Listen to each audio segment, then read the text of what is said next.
we're going to talk about the Enneagram today, the Enneagram of personality, which I feel like this is more of maybe a millennial thing that has been in the past few years kind of flared up as a big thing. And what the Enneagram is, kind of, how you can figure out, what your type of your number is, and then also just kind of like how it helps, how does knowing this self-awareness help, so we're going to jump in, and Alison, I'm just going to start by asking you if you can kind of just explain what the Enneagram is. Yes. Yeah, of course. So it's a personality assessment, right? So it's something that I know a lot of people are familiar with, Myers-Briggs personality and a DISC assessment. There's a million different types of personality assessments out there. And so the Enneagram is just another one of those personality assessments that I think are super fun. I love them. I don't know if that's just because I'm a psychology nerd, but oh no, I'm not a psychology nerd, but I do love just self-awareness. I love having the awareness to know my reactions to things and all of that. Exactly. Yes.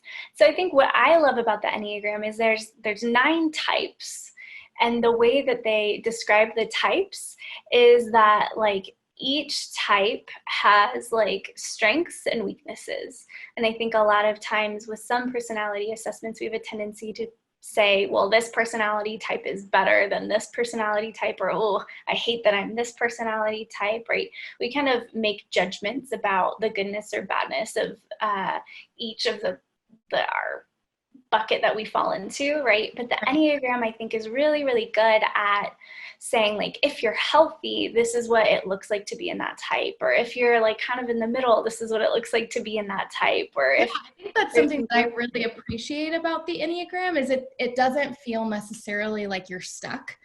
They really emphasize on, health and really getting to a healthy place in whatever type you are. Yes, exactly. And it helps, I think the reason I love the Enneagram as well is because it helps normalize, I think, some of those growth points and some of those things that we can perceive as weaknesses. It helps understand and normalize, oh, okay, I'm experiencing this, or I feel this way in relationship, and I can wrap language around it, maybe in a way that I couldn't before. And I think that's why a lot of people are gravitating towards the Enneagram, is because it helps them put words to their experience, maybe in a new way. It's understanding and normalizing what life is for them. Totally. So, okay, I have to ask. Yes. Do you know your Enneagram type? Yes, I am a 9. I am the peacemaker. Yeah. Yeah, I love that. And my sister is a 9. So I love that. I think what's super cool about the Enneagram is, they talk through childhood wounds and different things, and really things that we all experience and emotions that we all experience. But basically, it's just saying that your specific type experiences this one maybe more so than everyone else, and it's really more about that, right? So yeah.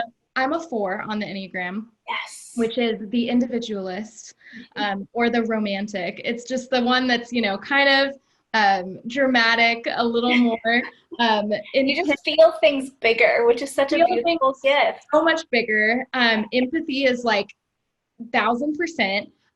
Yes, so you just feel things deeper. And so it's basically saying, you're feeling all the same things that all the other types are feeling, but somehow you just feel things on a higher level than other people do. So, I think it's really helpful. And we talked about this earlier, but just talking through, what we're like in stress, what we're like when we're, stable, what we're like when we're really healthy. And I think that's what's really cool about the Enneagram is that if you look at the graph for the Enneagram, it's all connected, right? So, the little graph thing, everything is connected. So when I'm healthy, I move to a 1. When I'm unhealthy, I move to a 2. And I think that's cool too, because you're not being put in a box. You're really just kind of moving around, depending on where you're at. And, we all have parts of or traits of other numbers in us, Exactly. Yeah, I love that, Tori. And I think that that's another reason why it's such a helpful tool, right? Because then we can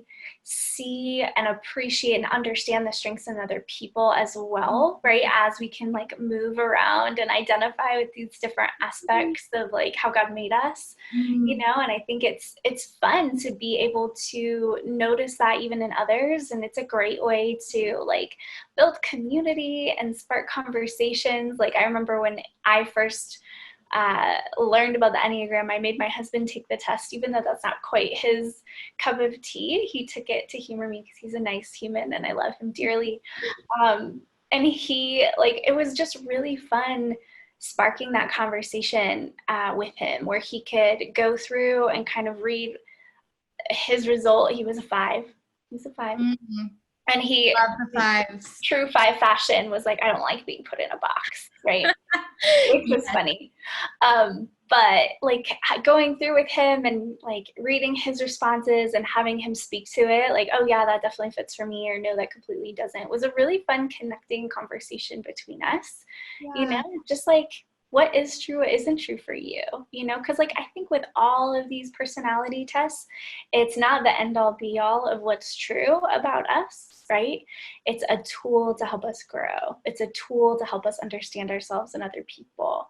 And so it's helpful.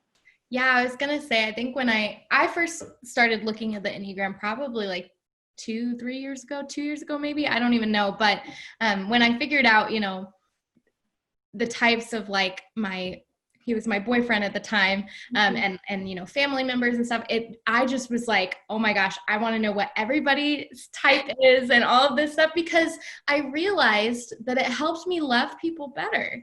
I realized that I was noticing, you know, when my sister, who's a 9, pulled away, you know, it was because of, you know, something like a conflict or something intense that I might have said. And so it ended up helping me kind of love people better and know them better, but then also know how I needed to be loved. And even just pick up on like, oh, I'm feeling this right now. You know, where did that come from? Just the self-awareness, the mindfulness, which, you know, you don't need to know your Enneagram type to do that, but it helps. It helps a lot. Yes, it so does. And I think that's so good. Like it's another example of like using that as a tool to help understand yourself, understand people you're in relationship with. And so it's so helpful. It's so much fun. Just love being able to know people better, know myself better. I think it's super cool. And honestly, you know, it's been neat to even learn about my husband and our marriage and how that kind of comes together and our types and all of that. But, you know, at the end of the day, of course, you know, you don't need to know your Enneagram type, right? But why not? You know, it's helpful and it's a cool way to learn more about yourself and loving others well. And so I guess lastly, you know, how could that kind of correlate with counseling? So, you know, you have your job and what you do and how you pour into people. So how could knowing someone's type maybe help you or help them? Yeah. So I think it's a really great resource. And it's something that, like, as a therapist, I'm not going to make anybody take that test or anything like that. But if it's something that they're coming in with and that's a way that they understand themselves, then I think it's really, really helpful for them to just conceptualize just more about their personality and who they are and how they relate to other people.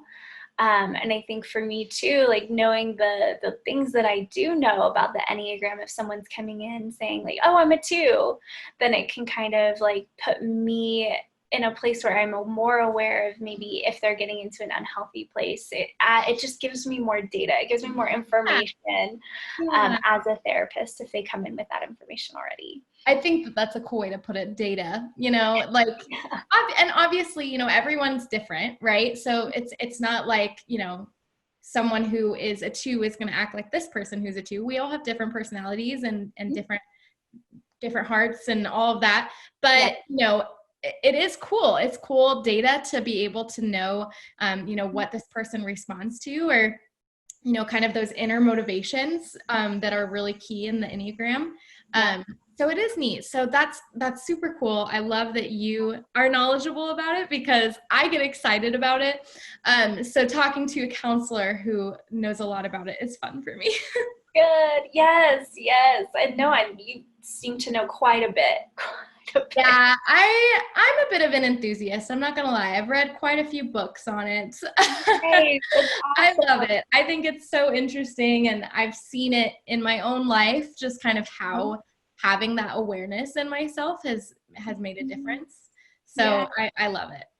Yes, it's so fun. It's so helpful. I think it's such a great resource, and I love even like getting Christian perspectives on some of that as well. I think it's really fun how it like more information on how we get to reflect the image of God in the earth. Yeah, absolutely. So we are good with that. That's awesome. I love it. And I hope that people watching are excited and go and look into it because it's really cool. Go on, read all the types and kind of, figure out, what you might be thinking.